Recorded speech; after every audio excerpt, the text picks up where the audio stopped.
Good day everyone, I'm Beyonce Unjana from Group 5. Today our topic is all about insights into one's personal development.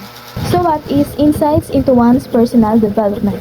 It refers to the moment of clarity, understanding, and self-awareness that contribute to an individual's growth, learning, and overall improvement. It's about gaining a deeper understanding of who you are, why you do what you do, and how you can improve. Sa madaling salita, ito ay ang mga aha moments kung saan bigla mong nauunawaan ang isang bagay tungkol sa iyong sarili na dati hindi mo nakikita. Ito ay maaaring pagkakaroon ng kamalayan sa iyong mga emosyon, pag-unawa sa iyong mga pinahahalagahan at pagkilala sa mga limitasyon ng iyong paniniwala. Ang mga insights na ito ay nagbibigay ng kapangyarihan sa iyo na gumawa ng mga desisyon na may kamalayan, kumilos na may layunin, at lumikha ng isang buhay na mas makabuluhan at kasiya-siya. Ito ay isang patuloy na proseso ng pagtuklas sa sarili at paglago. So what influences personal development? First is family and social relationships. Social relationships we identify as one of the principal shapers of personality development, which begins from earliest stage. Home become a significant place where honing of personality begins. Ang pamilya at mga kaibigan ay mahalaga sa paghubog ng ating pagkatao. Dito natin unang natututunan kung paano makitungo sa iba at kung paano umasta. Sa bahay nagsisimula ang paghubog ng ating ugali at personalidad. Ako nga pala si Darwin Emil Hunrade at ang topic ko ngayon is Personal Development Factors. So, ang next naman is gender beliefs and behaviors. So, family and culture shape how children behave and see themselves. So, in Greenwood 2017, it explained that children learn values, motives, and behaviors from parents and culture. So, naa-adapt ng children yung values, motives, and behaviors sa parents and also culture. For example is, if loving ang magulang ng bata, pwedeng makita ng bata to na ma-adapt niya yung personality ng pagiging malambing ng parents niya. In the other hand, pag naman nananakit yung, for example, yung tatay, pwedeng ma-adapt to ng anak niya na okay lang yung pananakit. So for example naman is, sa culture is boys are often expected to be independent, assertive, and competitive. So kayang mabuhay mag-isa, malakas, at matikas. While girls are often expected to be caring, sensitive, and supportive. So mahinhin, mahina. Yun yung ini-expect ng society sa boys at saka girls. So these beliefs affect personality and self-images. So ang next naman is school atmosphere.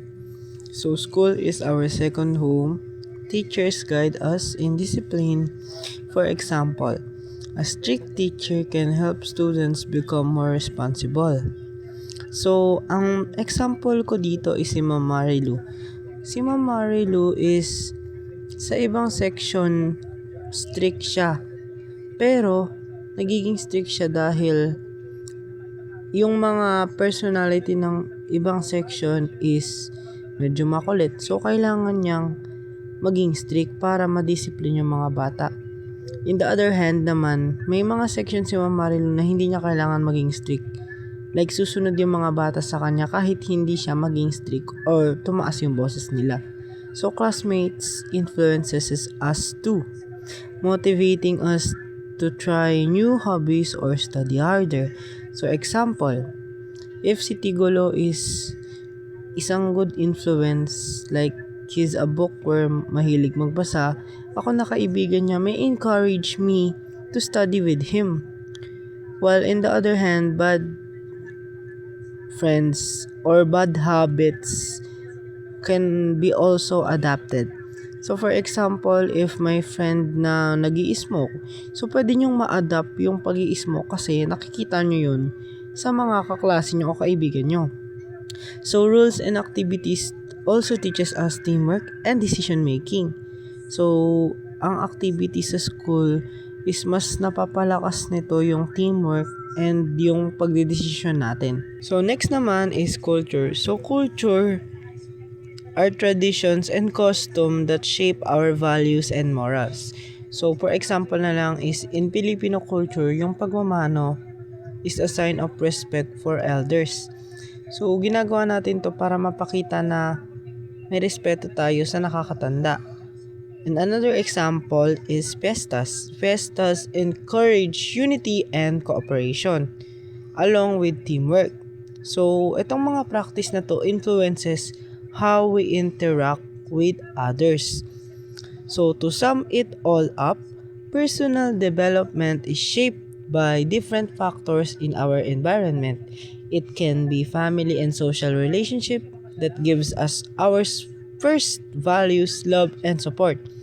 Or gender roles and beliefs influences how we see ourselves and behave.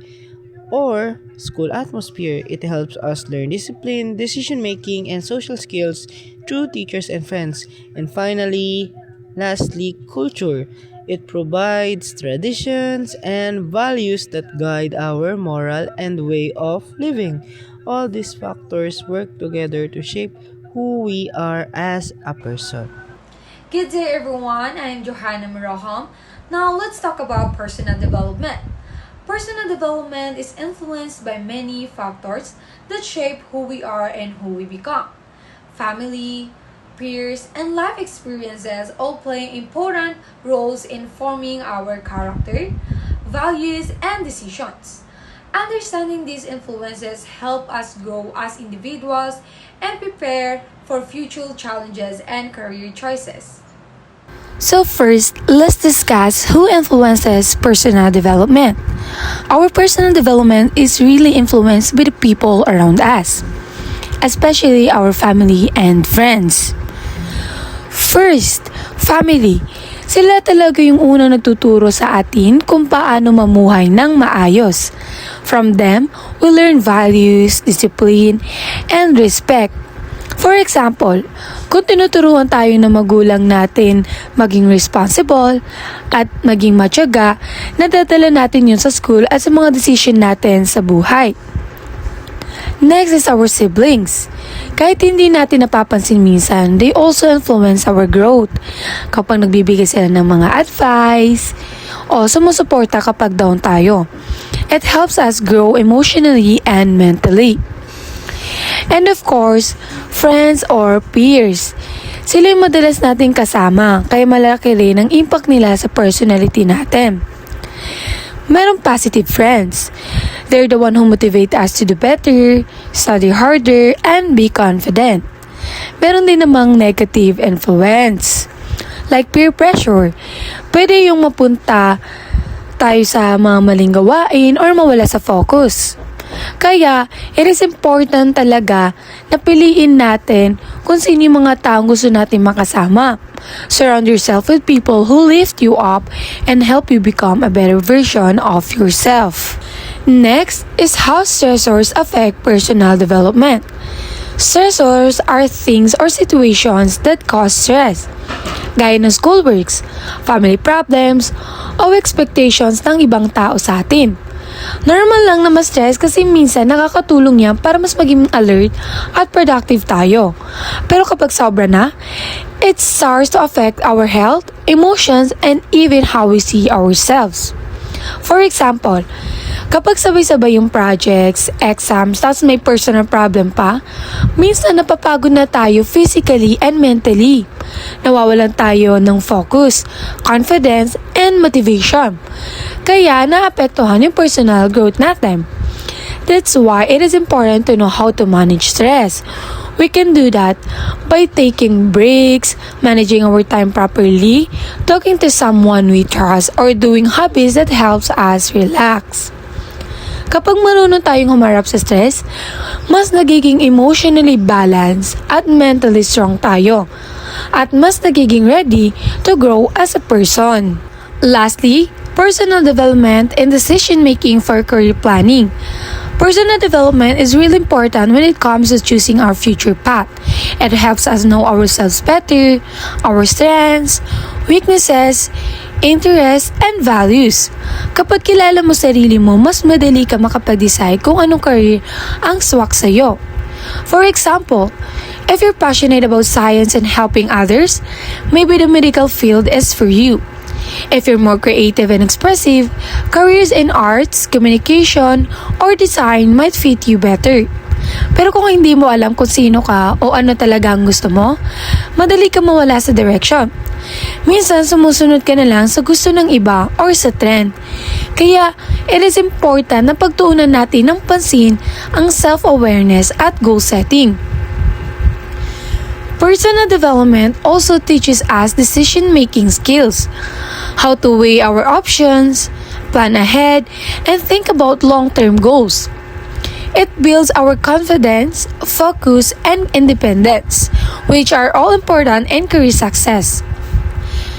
Kaya pang maaga pa, we should start developing ourselves, setting goals, improving our habits, and discovering what we truly want in life. Because the more we go, the clearer our direction becomes, and the more ready we are for the future we want to build. Hello everyone, my name is Marian A. Titoy, and I will be discussing the article Steps in Personal Development Planning Process by Prachi Juneja. The article Steps in Personal Development Planning Process by Prachi Juneja. Number 1. Know your goals and aspirations in life. Define your goals, whether they are short-term goals or long-term goals.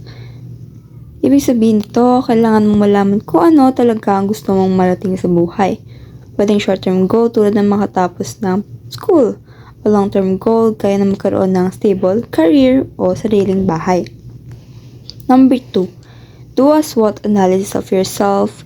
Understand your strengths. Ang SWOT ay nangangahulugang S for strengths o mga kakayahan mo, W for weaknesses o mga kahinaan mo, O for opportunities o mga pagkakataon na pwede mong gamitin, T for threats o mga hadlang sa pag-unlad mo. Dito, kailangan mo kilalanin ang sarili mo at alamin kung saan ka magaling at kung saan mo kailangan pang mag-improve. Halimbawa, malakas ka sa pakikipag-usap o kaya naman magaling ka sa public speaking pero mahina ka sa time management. Kapag alam mo ang kahinaan mo, mas madali magplano kung ano ang dapat baguhin para sa personal growth mo. Number 3. Understand what will be the best available option. You must be ready that you cannot get all the things that you want. Dapat mong tanggapin na hindi lahat ng gusto mo ay agad mong makukuha. Kaya kailangan mong matutong mag-adjust at maganda ng ibang option. Halimbawa, kung hindi gumana ang unang plano mo, dapat may plan B o second option ka. Mahalaga ito para hindi ka basta-basta sumuko kapag may mga bagay na hindi umayon sa gusto mo. Ako si LMA G. Paueles and I will be discussing about the steps in personal development and planning processes. Steps in personal development planning processes. Number 4. Look at the positive and the negative side. Before making a decision, take time to consider both positives and negatives. Thinking ahead helps you avoid mistakes and make smart choices. Ang sabi po sa number 4, look at the positive and negative side or tignan po natin ang positive at magiging negative side ng ating decision or pati na rin yung magiging cause and effect niya. Ang pag-iisip ng advance sa magiging resulta ng desisyon mo ay nakakatulong to para maiwasan ang pagkakamali at ang makapili ng mas maayos na choice. Be patient enough. Patience is a virtue. Good things take time, so stay patient. Give your full effort and trust that consistent hard work will bring results. Ang sabi sa number 5, maging mapagpasensya po tayo. Lahat ng mabuting bagay ay kailangan ng pasensya. Bigay na lang po lahat ng ating makakaya. Do not get demotivated. Things may not always go as planned, but don't let setbacks stop you. Learn from them, stay focused, and keep moving forward. Ang sabi po sa number 6, wag po tayo magiging demotivated or yung hindi motivated sa mga bagay.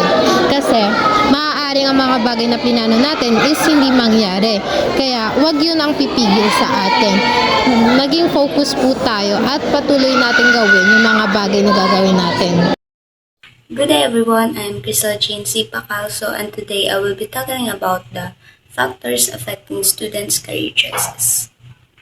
Factors affecting students' career choice. First is parents' role. Parents predetermine the career of their child and only serve to steer them in that direction.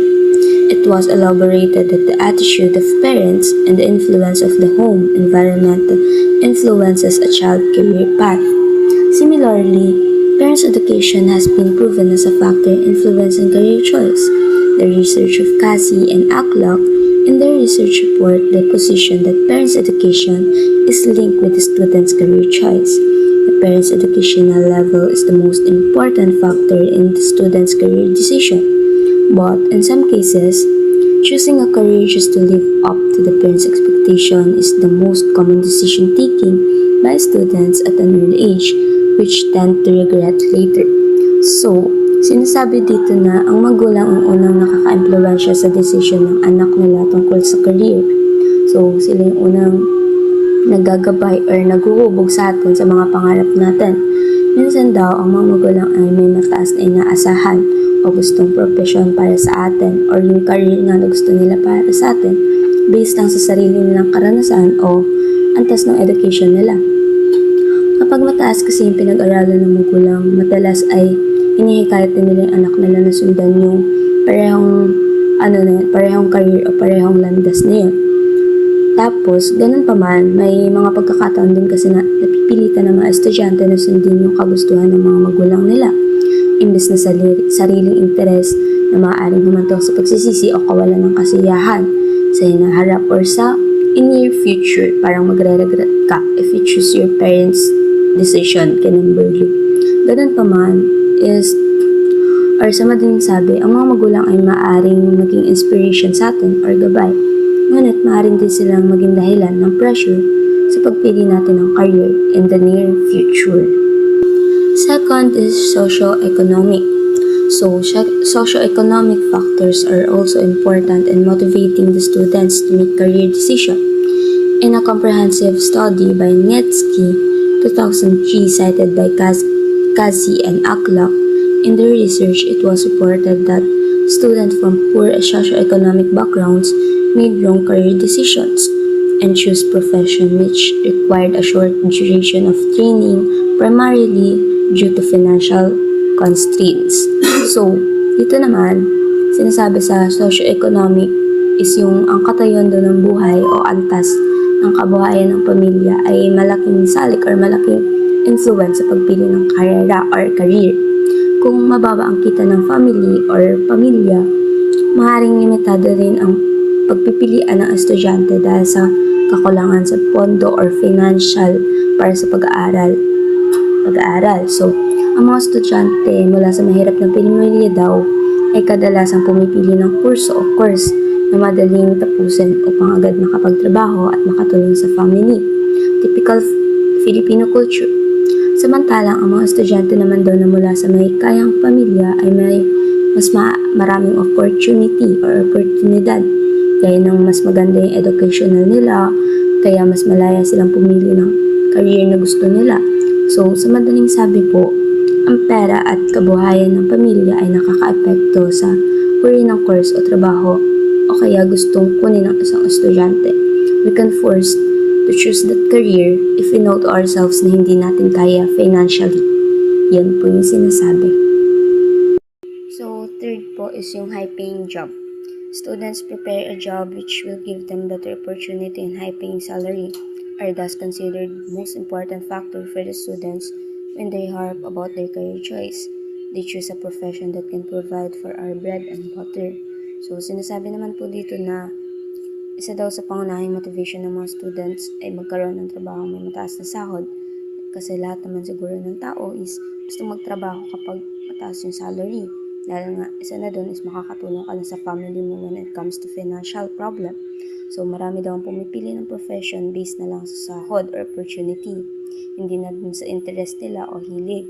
So, dito naman is pinipili na lang nila yung work na yun because of the high-paying salary nga. Kasi nga, pag mataas yung sahod mo, mas mataas yung naitutulong mo sa family mo.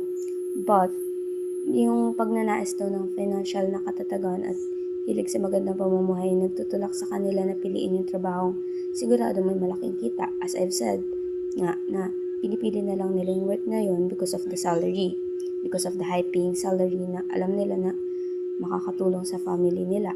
Pero nawawala na din yung interest nila or yung happiness nila or hindi na doon nakasaklaw yung interest na gusto nila or yung happiness nila. Kaya nga, nagtatrabaho na lang sila doon for the high-paying salary or para na lang sa pera. Ngunit minsan daw is nawawala ng personal na kasiyahan kaya nasabi ko kanina, kapag pera na lang ang naging batayan sa pagpili ng career. So, sa madaling sabi po, ang mataas na kita ay mahalaga sa pagpili ng career. Ngunit dapat ding isaalang-alang natin yung interest or happiness natin. So, hi everyone, I'm Sophia Manglugay. Now let's proceed to our discussion.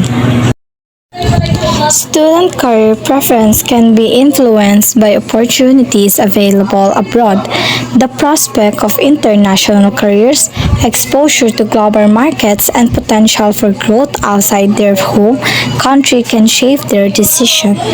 So it says po dito, global opportunities influence students to consider careers abroad where they can gain better income experiences and growth.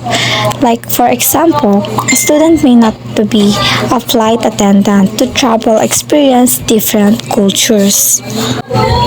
Curriculum options and guidance. Schools needs to provide relevant curriculum programs and accurate guidance to help students make informed career decisions, as highlighted by Dr. Nancy T. Pascual's research on factors affecting high school student career preferences. Effective career planning programs can support students in making choices aligned with their interests and aptitudes. So it says the school guides students through proper curriculum and counseling to help them to choose career that fit their skills and interests. Like for example, a student good at math may be advised to take the STEM strand and become an engineer. Lastly, academic performance. Academic achievement play a significant role in career choice. Students who perform well academically often have better opportunities compared to those who struggle. Performance can impact eligibility for certain careers, scholarship, and international opportunities. It says good academic performance gives students more chances for scholarships, jobs, and career success.